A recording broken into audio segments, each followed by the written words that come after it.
Welcome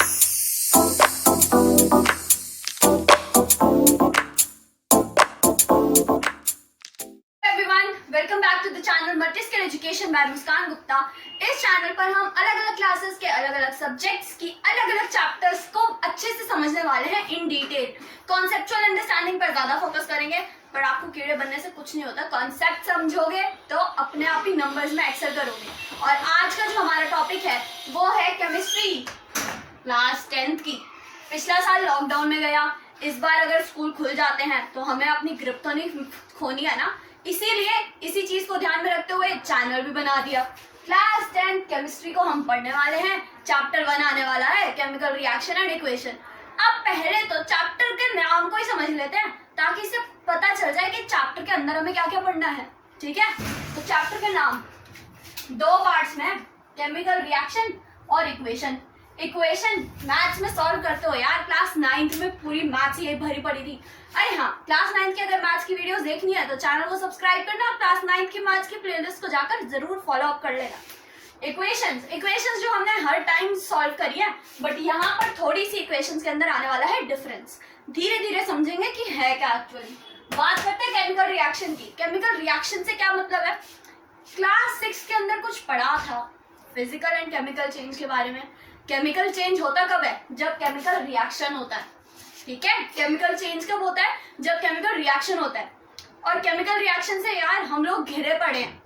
water evaporate होता है, chemical reaction होता है, तभी तो इवेपोरेट होता है। वाटर ढलता है, पानी की फॉर्म में नीचे आ जाता है। कैसे आता है? केमिकल रिएक्शन होता है।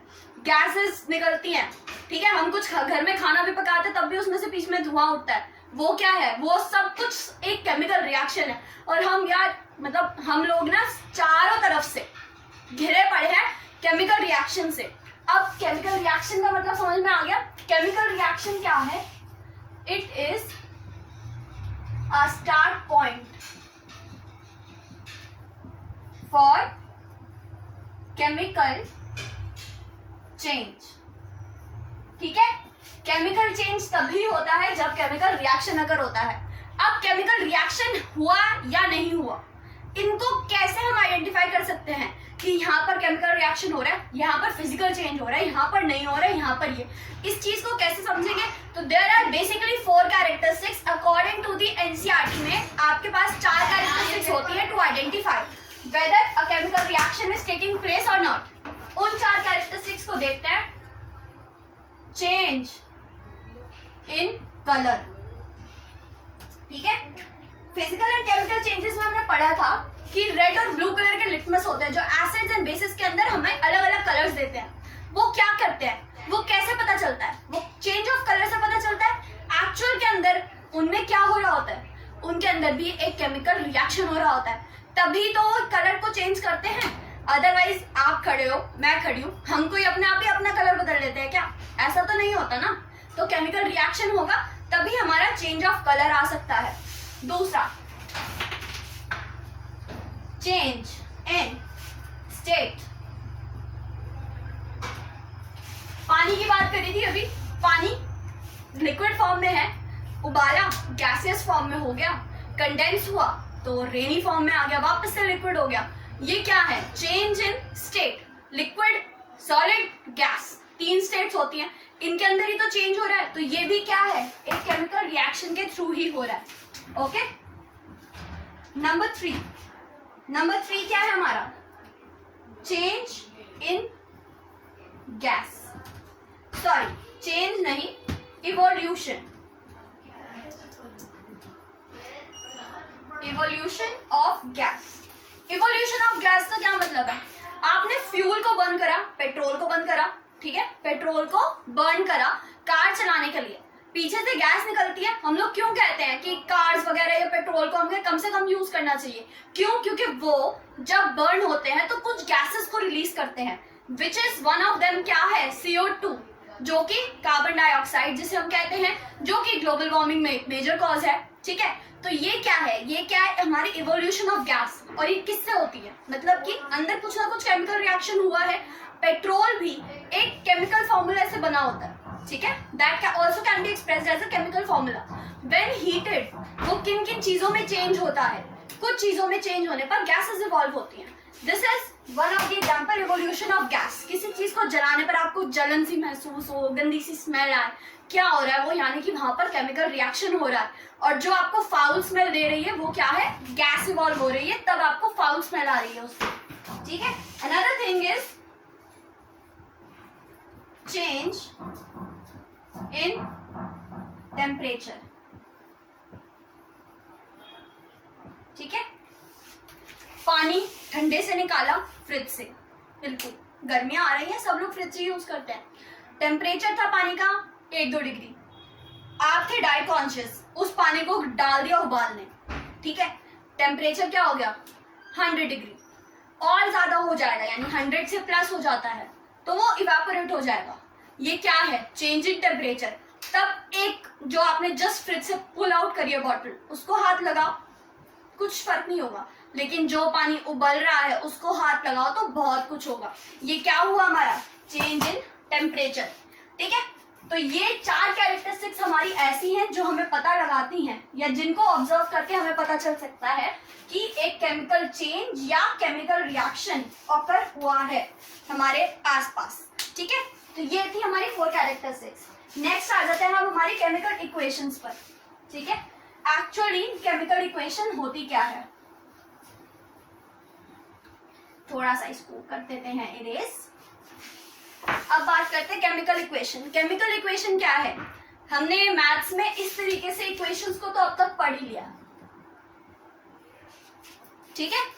तो ये क्या है, हमारे लेफ्ट साइड प्रोडक्ट्स जिन्हें हम कह सकते हैं, या इनिशियल सब्स्टिट्यूट्स या रॉ मटेरियल, जिनको कुछ भी करने पर, कुछ ऑपरेशन करने पर, जो कि हमारा ऑपरेशन है ये, हमें क्या मिला, रिजल्टेंट मिला है 20, यानी कि रिजल्ट हम कह सकते हैं।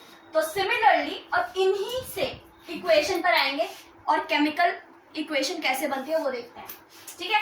एक्स की जगह पर मैंने अपना एक कॉन्स्टिट्यूट दिया, जैसे कि जब मैं कार्बन और ऑक्सीजन का रिएक्शन कराऊं तब क्या देखते हैं, तो ये मेरा वन प्रोडक्ट हुआ कार्बन, Y क्या हो गया मेरा O2, ऑक्सीजन, O2 फॉर्म में ये एग्जिस्ट करती है, डायटोमिक फॉर्म में।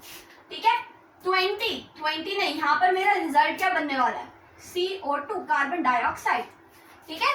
कार्बन डाइऑक्साइड मुझे मिलने वाली है। अब यहाँ पर C प्लस O2 को साथ में कराए ना, तो C प्लस आ जाएगा। ठीक है।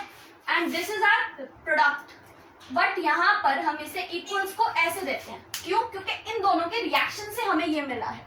ठीक है। ये दोनों इसके बराबर नहीं है, हम प्रूव भी नहीं कर सकते कि ये दोनों इसके बराबर है, लेकिन इन दोनों से हमें ये मिला है। ठीक है। तो इसीलिए हम इस तरीके से बताते हैं कि यहाँ पर ये हुआ।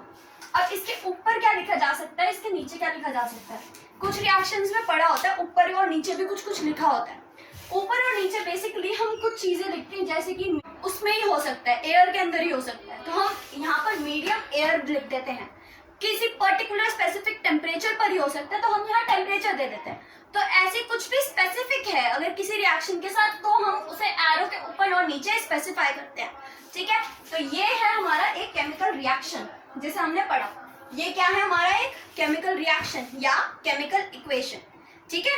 नेक्स्ट अब आ जाते हैं, एक और रिएक्शन की बात करेंगे और उसके बाद देखते हैं कि बैलेंसिंग कैसे करते हैं। अब बैलेंसिंग की क्या नीड है उसको भी समझना बहुत जरूरी है। तो पहले मैं करती हूँ, एक और रिएक्शन को लिखेंगे और उससे समझेंगे कि बैलेंसिंग होती क्या है, जो कि आपका 1.1 टॉपिक है एनसीईआरटी के अंदर। ठीक है। तो बैलेंसिंग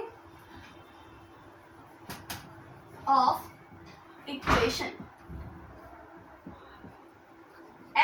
Fe प्लस क्या कर रहे हैं हम, H2O gives Fe2O3 plus H2। ठीक है।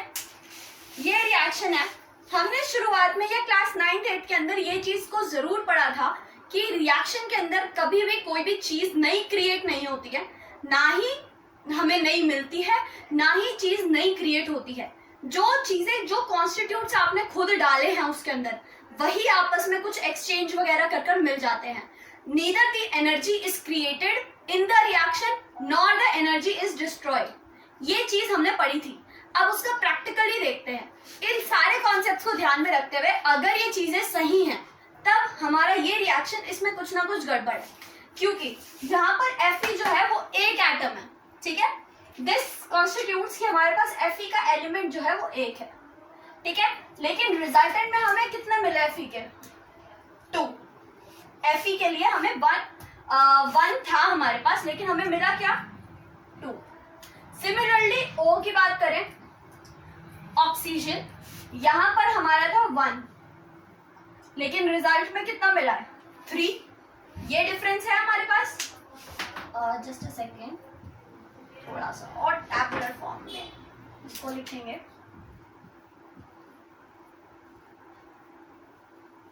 ठीक है, तो ये डिफरेंस देखने को मिला।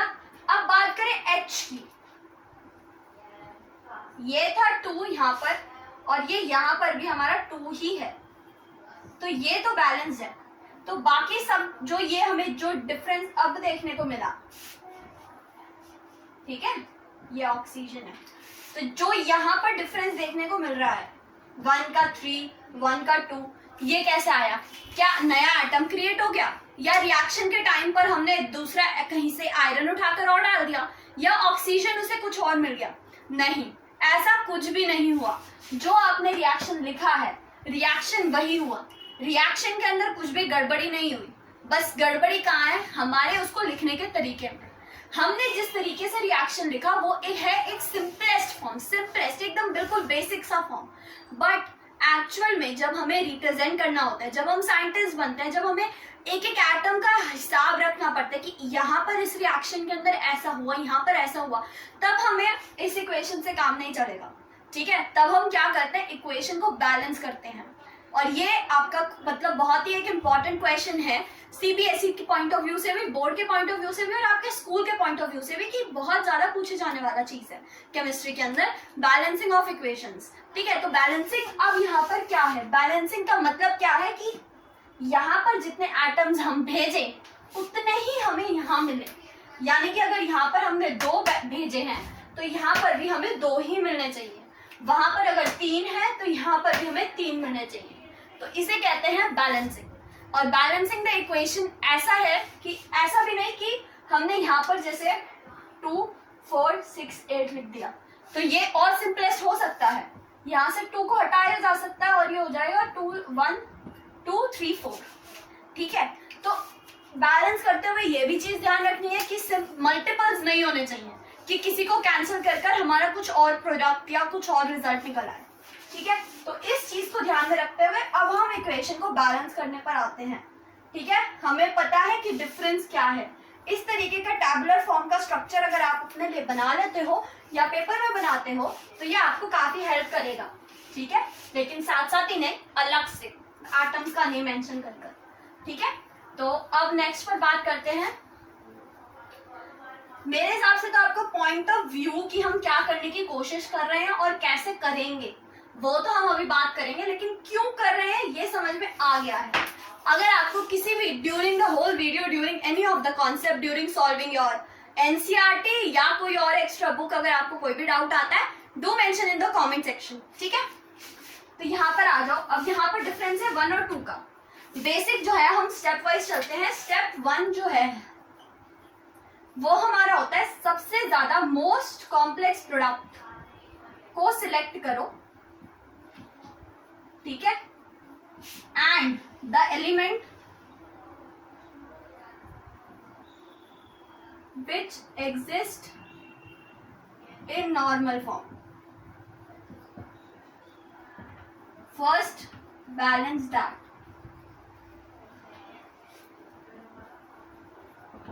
इससे हमें क्या पता चल रहा है कि मोस्ट कॉम्प्लेक्स प्रोडक्ट या मोस्ट मेन प्रोडक्ट जो हमारा रिएक्शन से बन रहा है उसको सिलेक्ट करो, उसके कॉन्स्टिट्यूट को देखो, क्योंकि उसके अंदर हमारा जो मेन एलिमेंट है रिएक्शन का वो जरूर एग्जिस्ट करेगा। और मेन एलिमेंट काफी कम बार होता है कि किसी अपना मतलब सिंपल स्टेट में ना हो। सिंपल स्टेट यानी कि अकेला ना हो, किसी और रिएक्शन के साथ हो। यहाँ पर अब इस रिएक्शन के पर्सपेक्टिव से समझते हैं, थोड़ी सी डिफिकल्ट लैंग्वेज लग रही होगी बट कोई बात नहीं, हम धीरे धीरे से अंडरस्टैंड करेंगे। Fe2O3 ये है हमारा इस रिएक्शन का main product, MP। MP Madhya Pradesh नहीं है, MP is our main product, ठीक है। तो एमपी जो है ये मेरा मेन प्रोडक्ट है। अब मेन प्रोडक्ट का मेन कॉन्स्टिट्यूएंट क्या है, Fe विच इज आयरन, ठीक है। Fe जो है वो मेरा मेन कॉन्स्टिट्यूएंट है यहाँ पर इस प्रोडक्ट का। तो अब मैंने इसे यहाँ लेफ्ट साइड में देखा, ठीक है, रिएक्टेंट साइड में देखा कि ये Fe जो है अकेला एग्जिस्ट कर रहा है, यस अकेला कर रहा है। तो हम क्या कर सकते हैं, सबसे पहले इस Fe को ही बैलेंस क्यों ना कर दें, Fe को ही बैलेंस क्यों ना कर दें। यहाँ पर हमें 2Fe है, यहाँ पर मैं 2 कोफिशिएंट में लगा दूंगी, मेरा Fe बैलेंस हो गया। तो यानी फर्स्ट स्टेप के बाद हमें क्या मिला है, 2Fe plus H2O gives Fe2O3 plus H2। यहाँ पर we have our Fe balance, okay। Next comes step 2।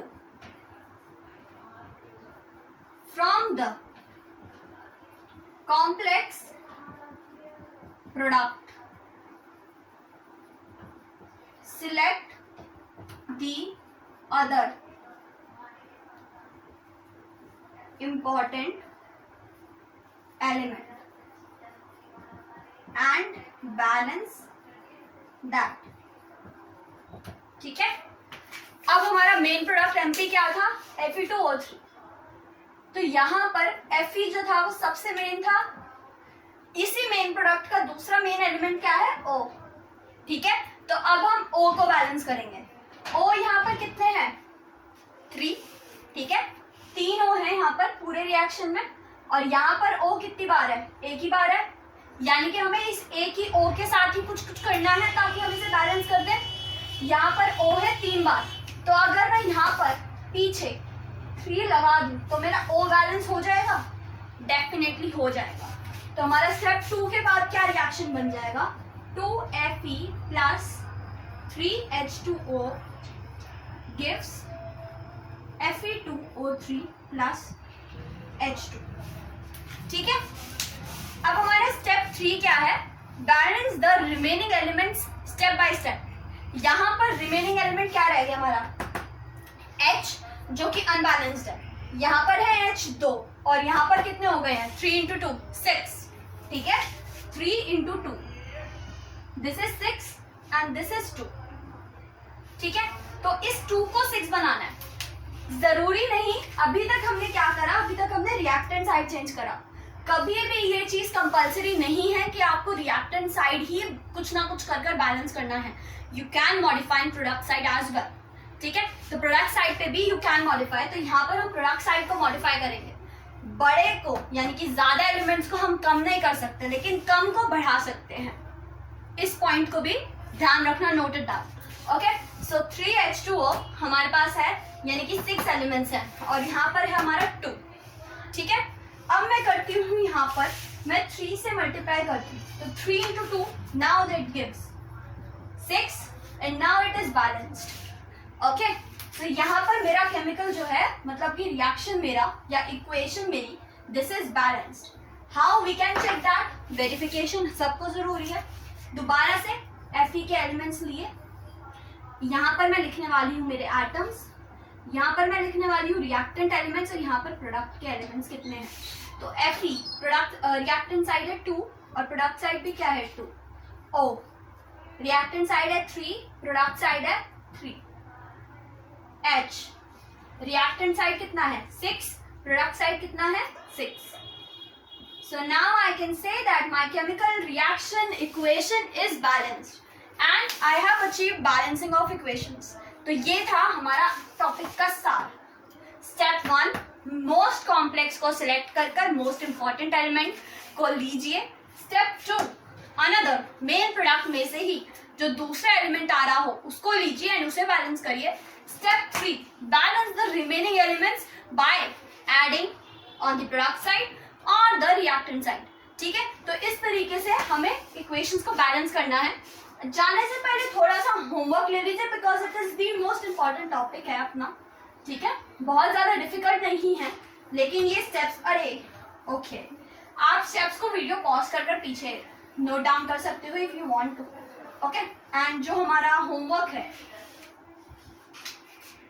आप अगर वीडियो के दिए हुए होमवर्क्स को भी साथ साथ में करते रहोगे तो आपके मतलब कोई भी एक्स्ट्रा बुक को करने की जरूरत होगी नहीं, क्योंकि ये आपके एक्स्ट्रा बुक के कॉन्सेप्ट्स प्लस एनसीईआरटी के कॉन्सेप्ट्स आपको कवर अप कर ही मिलेगा। ठीक है, तो चलो चलते हैं। तो आज का आपका जो है बैलेंसिंग ऑफ इक्वेशन ही करना है आपने। इसके अंदर जो फर्स्ट इक्वेशन है जिसे आपको बैलेंस करना है वो है हमारी, जस्ट अ सेकेंड, वो है हमारी first equation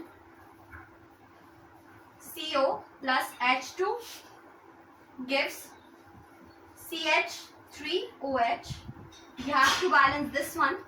Another is CO2 plus H2O gives C6H12O6 plus O2 plus H2O. ठीक है, तो इन दोनों इक्वेशंस को बैलेंस करना है। ये वाला थोड़ा सा ट्रिकी है, अगर आपसे नहीं भी होता कोई बात नहीं, क्योंकि हम नेक्स्ट क्लास में इन होमवर्क को भी एक बार फटाफट से सॉल्व कर निकालेंगे। तो ये है आपका आज का homework section, and if you want to get it noted down so you can pause the video and note it for a while.